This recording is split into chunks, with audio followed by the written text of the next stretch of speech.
Estas son las nuevas buenas del Evangelio con Luis Antonio Valera. Entonces, dice una encuesta que casi la mitad de los milenios tienen tatuajes. Yo tengo un tatuaje. Bueno, tengo dos. ¿Tú tienes dos? Sí. Y uno de ellos contiene un versículo bíblico. No está diciendo, no digo que está correcto, pero lo que quiero saber... Eso te da un alivio, ¿no? De que es bíblico. Pero yo lo hice en ignorancia, no entendía, no tenía el conocimiento que tengo hoy en día sobre ese tema. ¿Cuál es el conocimiento que tú tienes ahora de ese tema? ¿No te lo harías ahora? No me marcaría. Pero tampoco me arrepiento de haberlo hecho. ¿Por qué no lo harías? ¿Por qué no te marcarías? ¿Por qué tú dices que era porque no sabía? Ahora, ¿se puede quitar o no? Se puede quitar. De hecho, hay uno que me lo voy a quitar. El otro no, porque entiendo que ya no debo de someterme a ese dolor. Y no hace la diferencia en mí. Es como... Antes yo creía, o sea, nosotros le damos el poder a muchas cosas. Si yo decido creer que Dios es quien me guarda y me protege, yo no tengo que someterme a un ojito como esto, el ojito turco, entender que esto es lo que me está protegiendo, o el lazo rojo. La cosita roja hasta que se rompa, así. Exacto, pero eso estaba en mi mente antes. Sí. Y tú entiendes que si no tienes eso, no estás protegido. Ok, entonces, pero el que tú tienes uno con un versículo bíblico, ¿no? Tú dijiste, Sí. ¿qué es? El Salmo 91 dice, bajo la sombra del Omnipotente. Bajo la sombra del Omnipotente. Entonces, ese es el problema que hay con la ley. Que, por ejemplo, para los que vivimos aquí en esta área de Nueva York, que hay semáforos electrónicos, si tú te comes la luz, punto, te llega la foto con tu ticket, ¿no? El problema es que la ley no da break. La ley dice en Levítico 19:28, ni te hagas tatuajes en la piel. Y nosotros, y en las iglesias, tratamos mucho de ver cómo arreglamos esto, porque está muy fuerte. Okay. Si me hago un tatuaje con un versículo bíblico, pues no está tan mal. Ya dentro de la iglesia, ¿verdad? Si es la cara de lo que presentan en la película de Cristo, no está tan mal, porque... Pero ¿qué pasa? Que la ley dice, ni te hagas tatuaje. No dice que de Cristo se puede o que versículo. No te puede hacer tatuaje, dice la ley. ¿Qué hacemos entonces contigo? O con una Jessica Pereira. O con los otros artistas que tienen tatuaje. Quiere decir que están condenados. Porque déjame decirte, Levítico 18 y 19 están hablando de una serie de pecados como este. ¿Y tú sabes cuáles son las consecuencias? Hay que apedrearte. Hay que ejecutarte. O hay que botarte del pueblo. Cosa bien seria, incluso el tatuaje lo ponen como del paquete de los pecados abominables, o sea que es un pecado más fuerte que todos los otros pecados. ¿Qué hacemos entonces con estos hermanos que tienen tatuajes que no se pueden quitar, que estuvieron en la cárcel, se arrepintieron, cambiaron la vida, están en la iglesia? Tú que te lo hiciste, dice que no tenía, o sea, ¿qué hacemos contigo? La ley no da break. Ahora, ahí mismo, en Levítico 19, Levítico 18, hay cosas sumamente serias. Si tú usas dos tipos de hilo en tu ropa, estás mal. O hay que ejecutarte, o hay que pedirarte, o tienes que irte de la ciudad. Si tú tienes tu esposo, tu novio, tuviste relaciones sexuales durante la menstruación, hay que expulsarlo de la comunidad, los dos. ¿Está ahí? Y es una buena defensa para cuando te dicen a ti, míralo ahí escrito, míralo ahí, hazlo tú. ¿Quién lo está haciendo ahora? Ahí hay cosas de que un campesino, por ejemplo, no puede sembrar 2 semillas al mismo tiempo, diferente. Y entonces, ¿qué hacemos con mi papá? Que hace conuco en el campo. Y con toda la gente que tiene conuco en el mundo, están descalificadas. Y la cosa va más seria cuando se trata de los sacerdotes. Lo que no pueden tener, que lo dice ahí también. Si tú eres sacerdote y tienes problemas con los ojos, descalificado, tú no puedes ser sacerdote.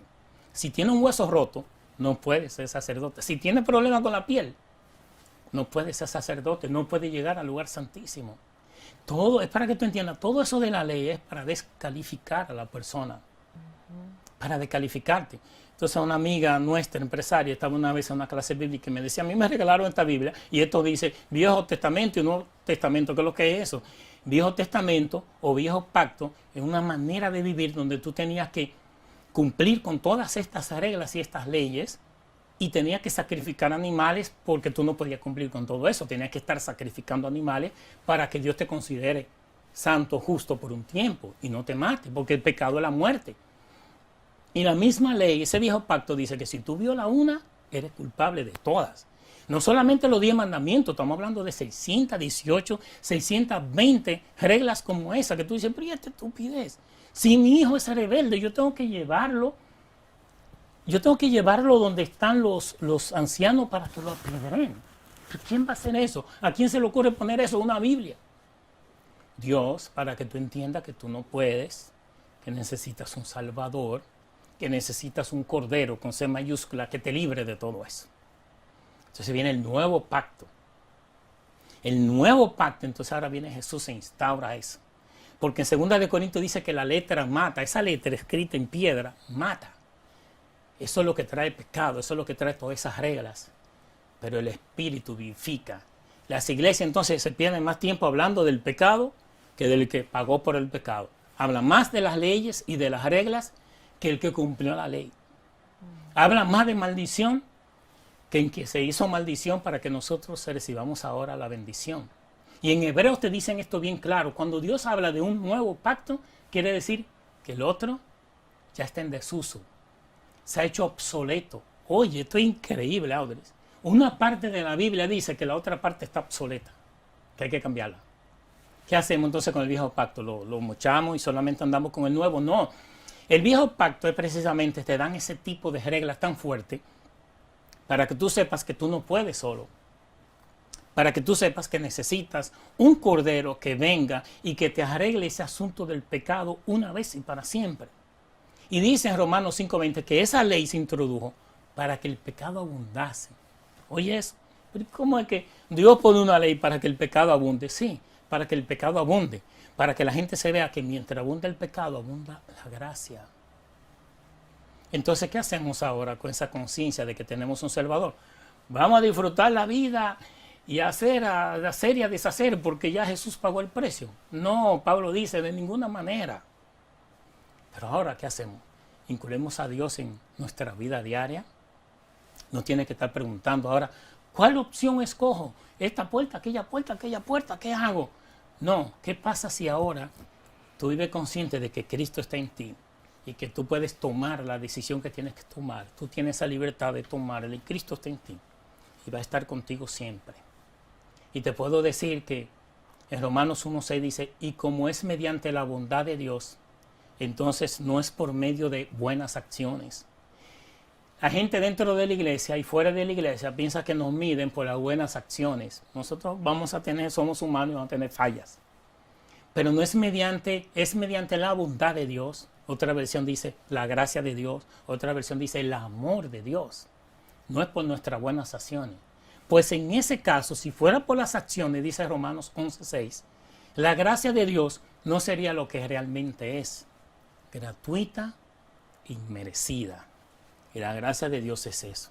Entonces, cuando tú tienes ese tatuaje, tú recuerdas que dice que tú no puedes hacerte tatuaje. Tú recuerdas lo que dice Gálatas 3:13, que ojalá y te lo aprendas. Gálatas 3:13.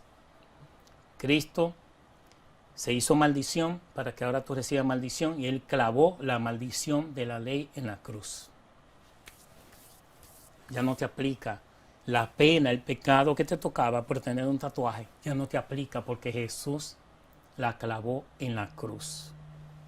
Ahora tenemos un Salvador, ahora tenemos un Cordero que ya pagó el precio. Nosotros en la iglesia nos pasamos el tiempo tratando de tener algo que ya tenemos. Queremos tener liberación, ya fuimos liberados. Queremos todavía proteger la salvación, ya fuimos salvados cuando recibimos a Jesús. Queremos estar limpio y santo para Dios, ya fuimos santificados por Jesús, no por nuestras acciones. No es el tatuaje. Entonces cuando te pregunten lo de tu tatuaje, tú puedes decir, mira, el tatuaje significa las buenas noticias. ¿Cómo que significa? Sí, significa que Jesús no solamente vino a librarnos del pago del pecado, pero vino también a librarnos del pago de la religión.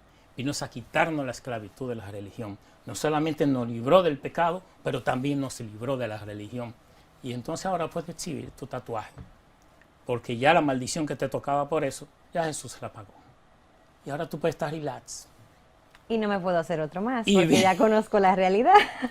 Pero si te lo haces y decides hacértelo, no tienes que sentirte condenada. Porque si decimos que el tatuaje, o que tú decides ahora con esta conciencia de hacerte tatuaje, si tú dices que eso te trae la maldición que dice Levítico, entonces lo que está diciendo es que el tatuaje es más grande que Jesús.